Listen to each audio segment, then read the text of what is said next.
যাজ্ঞসেনীর খুলছে শাড়ি, টানছে ধরে দুঃশাসন। দায় ছিল যার গর্জে ওঠার, নিচু মাথায় সে 5 জন। দুর্যোধনের নগ্ন উরু, ইঙ্গিতে তার ধর্ষকাম। হস্তিনাপুর দেখছে বসে, ধ্বস্ত হতে তার সুনাম। অন্ধ রাজা সিংহাসনে, আর তো চেঁচান বৌমাতার। নিজের দলের নির্যাতনে সব রাজা হন নির্বিকার। কর্ণ বসে হাসছে হাহা, রাজার দলের লোক তো সে। শর্তবিহীন সমর্থনে তাবৎ আরাম সুখ বসে। ভীষ্ম, দ্রোণ, কৃপ নীরব, সরকারি লোক হাজার হোক। রাজার কথাই তোমার কথা, তুমি যখন রাজার লোক। খল শকুনি দেখছে সবই, বস্তুত সে ধ্বংস চায়।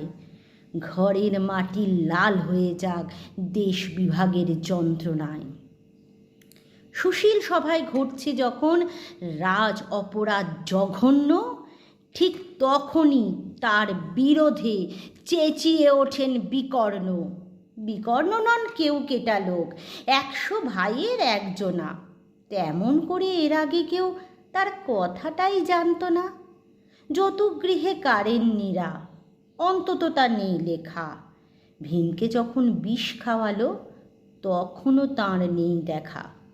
কিন্তু যখন প্রকাশ্যতেই কাটছে নারীর আব্রুকেও, স্তব্ধ জীবের চুপ সাগরে বিকর্ণ হন একলা ঢেউ। চেঁচিয়ে ওঠেন রাজার কুমার যুবরাজের বিরুদ্ধে। মহাবলী পাণ্ডবেরও তখন গলায় সে সুর নেই। রাজাও যখন নীরব থেকে সায় দিয়ে যায় ধর্ষণে, ঠিক তখনই সমস্ত যুগ বিকর্ণদের সর্ষণে।